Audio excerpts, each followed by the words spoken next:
আসসালামু আলাইকুম প্রিয় ভাই বোনগণ, আপনাদের স্বাগত জানাচ্ছি। আমি আকবর আলী।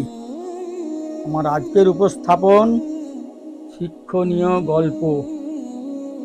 আপনি অপরকে ভালো মন্দ যেটা দেবেন সেটা কোনো না কোনোভাবে আপনার কাছে ফিরে আসবেই। এক গ্রামে একজন কৃষক ছিলেন। তিনি দুধ থেকে দই ও মাখন তৈরি করে বিক্রি করতেন। একদিন কৃষকের স্ত্রী মাখন তৈরি করে কৃষককে দিলেন বিক্রি করতে। কৃষক তা বিক্রি করার জন্য গ্রাম থেকে শহরের উদ্দেশ্যে রওনা হলেন। মাখনগুলো গোল গোল রোল আকৃতিতে রাখা ছিল, যার প্রত্যেকটি ওজন ছিল 1 কেজি করে।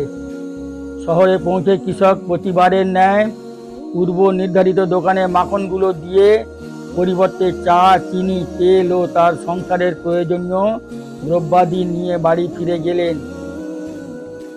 আজ কৃষক চলে যাওয়ার পরে দোকানদার মাখনের রোলগুলো একটা একটা করে ফ্রিজে রাখার সময় ভাবলেন, মাখনের ওজন সঠিক আছে কিনা আজ একবার পরীক্ষা করে দেখা যাক।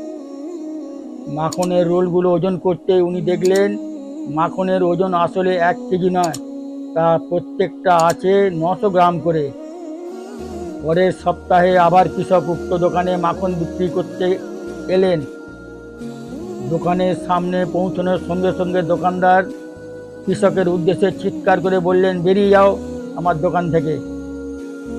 আমি বেঈমান চিটিংবাজের সাথে ব্যবসা করি না। আমার দোকানে আর কোনোদিন পা রাখবে না।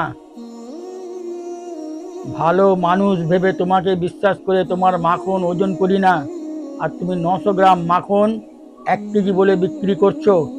তোমার মুখ আমি দেখতে চাই না।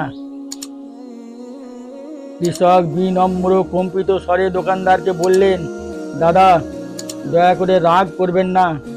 আসলে আমি খুবই গরিব মানুষ। দাড়িপাল্লার বাটখারা কেনার মতো পয়সা আমার নেই।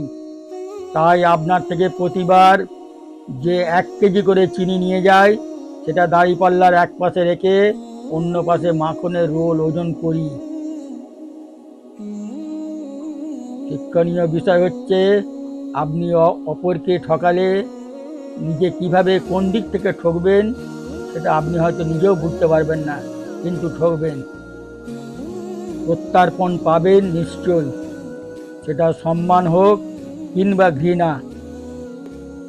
জনৈক ইসমাইল হোসেনের লেখা ওয়েব পেজ থেকে সংগৃহীত।